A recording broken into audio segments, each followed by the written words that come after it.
हर खबर पर होगी आपकी पकड़। डाउनलोड कीजिए एबीपी लाइव ऐप। किसानों की आय बढ़े, इसी मकसद के साथ देश में नया कृषि बिल लाया गया। लोकसभा में इसे पास भी कर दिया गया, जिसके बाद सत्ता पक्ष और विपक्ष के बीच बयानबाजी तेज हो गई। ऐसे में आज हम आपके सामने लेकर आए हैं बिल से जुड़ी वो तमाम बातें और उसका विश्लेषण, जिसको लेकर दरअसल तनातनी हो रही है। विपक्ष के हर सवाल पर क्या कहा खुद प्रधानमंत्री मोदी ने, ये भी सुनिएगा। किस तरह से इस बिल से पड़ेगा देश के मिडिल क्लास पर असर, हमारी ये रिपोर्ट बताएगी। किसान जो अपनी फसल लेके आते हैं उसके रेट किसान खुद तय करे कि मेरा रेट ये है, मैं इस रेट में बेचूंगा अपना। तो किसान ना कभी आत्महत्या करेगा, ना कभी भूखा मरेगा, ना उसकी फैमिली परेशान होगी। सरकार तो कह तो देती है, वादा तो कर देती है, लेकिन उसको पूरा नहीं कर पाते। सरकार जो बिल लेकर आई है उससे किसानों को ये फायदा जरूर मिलेगा कि वो अपनी फसल अपनी कीमत पर बेच सकें। ऐसे में कई सवाल सीधे हैं, सरकार के इस बिल में क्या है? अब नए प्रावधान लागू होने के कारण किसान अपनी फसल वो देश के किसी भी बाजार में अपनी मनचाही कीमत पर बेच सकेगा। बिल को लेकर सरकार के दिल में क्या है? मैं समझती हूँ कि ये पंजाब के लोगों को ये बिल उनके लिए ठीक वो नहीं समझे। हमने बहुत कोशिश करी पिछले 2-2.5 महीनों में उनसे बातचीत करके, केंद्र से उनकी बातचीत, मंत्री जी की बात करा के, लेकिन उनको कन्विंस हम नहीं कर सके। आखिर इस पूरे बवाल के पीछे क्या है?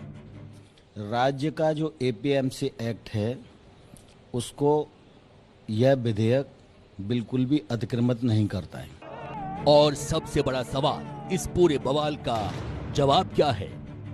अब ये लोग राजनीति कर रहे हैं। एग्रीकल्चर मार्केट के प्रावधानों में बदलाव का विरोध कर रहे हैं। उसी बदलाव की बात इन लोगों ने अपने घोषणा पत्र में भी लिखी थी, लेकिन अब जब एनडीए सरकार ने यह बदलाव कर दिया है तो ये लोग इसका विरोध करने पर, झूठ फैलाने पर, भ्रम फैलाने पर उतर आए हैं। प्रधानमंत्री कांग्रेस की जिस 7 साल पुरानी घोषणा का जिक्र कर रहे हैं, अब हम आपको वो दिखाते हैं। अभी एपीएमसी के एक्ट में स्टेट्स के अंदर जो लिस्ट है उसके अंदर फ्रूट्स और वेजिटेबल्स भी शामिल हैं, तो इसलिए बगैर लाइसेंस के और बगैर आढ़तियों के और बगैर एपीएमसी मार्केट्स के उसको बाहर नहीं बेचा जा सकता। तो किसानों को सहूलियत पहुंचाने के लिए और कंज्यूमर्स को भी कम प्राइसेस देने के लिए यह तय किया गया है कि 15 जनवरी से पहले तमाम एग्रीकल्चर प्रोड्यूस मार्केटिंग कमिटीज में से फ्रूट्स और वेजिटेबल्स को लिस्ट में से हटा दिया जाएगा। मिला जुलाकर पूरा बवाल जिस बुनियाद पर खड़ा हुआ है, सबसे पहले उसे सिलसिलेवार तरीके से समझने की कोशिश करते हैं। नए कानून के मुताबिक किसान फसल की कीमत खुद तय करेगा। सरकारी मंडियों में बेचने की बाध्यता खत्म। किसान कहीं भी अपनी फसल बेच सकता है। मंडी से बाहर किसी तरह का टैक्स नहीं लगेगा। कैसे प्राइवेट प्लेयर आएंगे और उनकी जमीन के सौदे एग्रीमेंट करेंगे 21 साल के, 31 साल के, और वो जमीन का मालिक होते हुए भी मालिक नहीं रहेगा। ये सब कुछ है और एमएसपी खत्म हो जाएगी। वो अपनी मनमर्जी करेगा। जो जरूरी वस्तुओं का भंडारीकरण का बिल है वो भंडार करेगा, उसको स्टॉक करेगा, मर्जी से सप्लाई करेगा। More supply less demand, less supply more demand, economics का रूल है।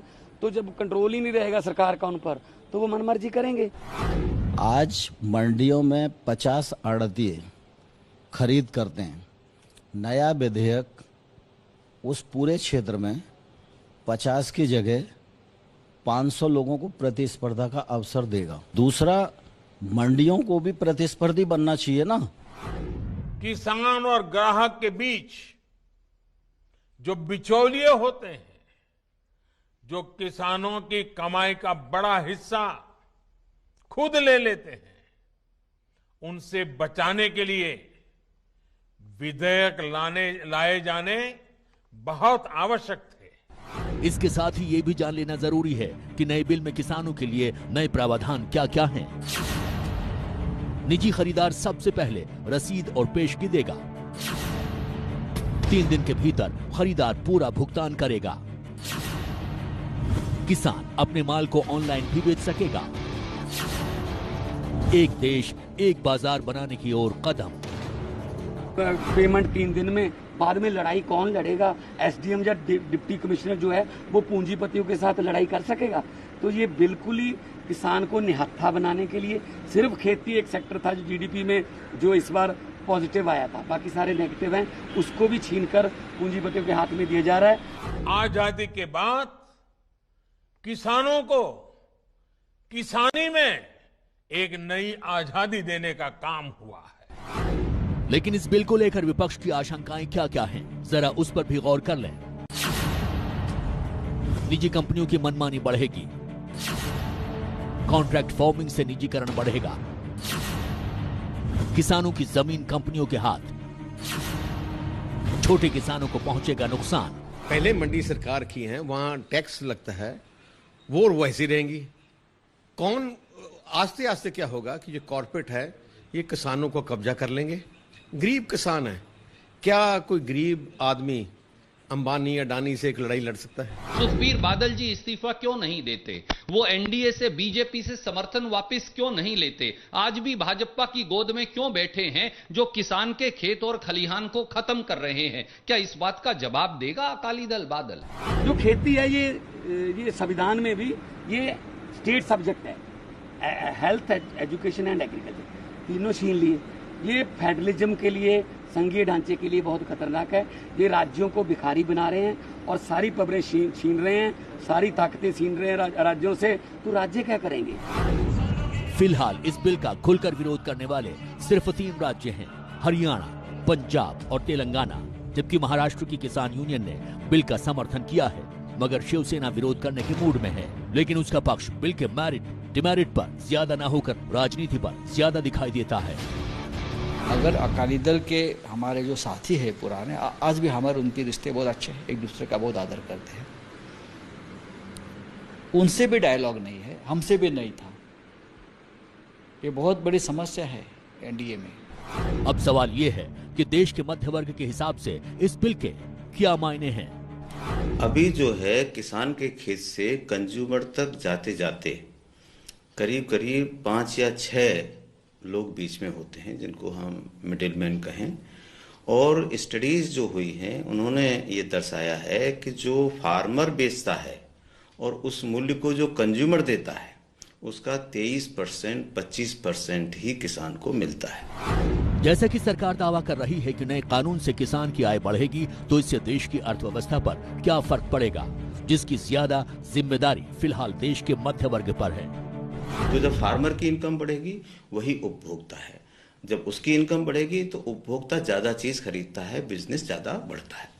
दूसरी चीज, जो ये जो कॉन्ट्रैक्ट है, एग्रीमेंट है, जिसको हम कॉन्ट्रैक्ट फार्मिंग कहते हैं, इससे एक मुझे लगता है कि जो विविधीकरण हम खेती में करने की बात कर रहे थे, कॉमर्शलाइजेशन ऑफ एग्रीकल्चर की बात कर रहे थे, एग्री बिजनेस की बात कर रहे थे, जो हो नहीं पा रहा था क्योंकि हमारे 85% किसान छोटे हैं या लघु हैं या मझले हैं, और बहुत से किसान तो ऐसे हैं जिनका 1 बीघे 2 बीघे है। 2.5-3% से लेकर के 8.5% तक सस्ता मिलने की गुंजाइश होगी अगर वो सरकारी दाम भी देता है। तो ऐसे में जाहिर सी बात है कि उपभोक्ताओं के लिए ये कीमतें गिर सकती है, उनको फायदा हो सकता है।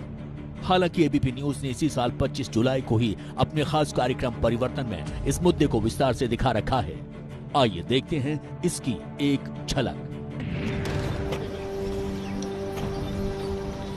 देश में कृषि और किसानों का क्या मौजूदा हाल है, कैसे किया जा सकता है इसमें परिवर्तन,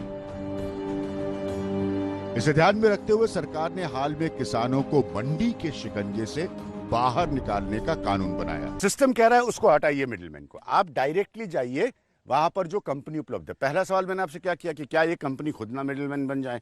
दूसरा है कि क्या किसान अब हिचकिचाएगा नहीं, उसको ये कैसे गारंटी होगी कि अगर वो सिंह साहब के पास आया है तो उसको पहले वाली कीमत से बेहतर कीमत मिलेगी। इसीलिए मैंने कहा कि किसान को संगठित होकर के और अपने खुद के संगठन खड़े करने हैं, ऑर्गेनाइजेशन खड़े करने हैं। परिवर्तन में हमने ये भी दिखलाया था कि किस तरह कोरोना के लॉकडाउन के दौरान पुणे के करीब के कुछ गांवों में किसान कनेक्ट नाम से एक अभियान शुरू हुआ, जिसके जरिए किसानों ने अपने उत्पाद को सीधे ग्राहकों को पहुंचाना शुरू कर दिया और ये बिजनेस देखते ही देखते करोड़ों में जा पहुंचा। दोस्त का फोन आया और वो बोला मुंबई में 80 रुपए किलो टोमेटो चल रहा है। तभी हमें यहाँ पे 8 रुपए किलो से भी कोई टोमेटो पूछ नहीं रहा था। तभी डिसाइड किया कि मुंबई में जाके हम लोग अपना खुद का प्रोड्यूस बेचेंगे और उसको इतना अच्छा रिस्पांस आया कि हमने डिसाइड किया कि अभी यही करेंगे। उसके बाद हमने किसान कनेक्ट फार्मर प्रोड्यूसर कंपनी ये खोल के मुंबई और पुणे में वेजिटेबल सप्लाई करना चालू किया। मिला जुला कर फिलहाल केंद्र में जो स्थिति पैदा हुई है उसे देखते हुए ये सरकार का काम है कि वो इस बिल को लेकर जारी विरोध को शांत करे, अपने सहयोगियों को समझाए और आम किसानों को बिल का मकसद और जरूरत को उनकी भाषा में बताए।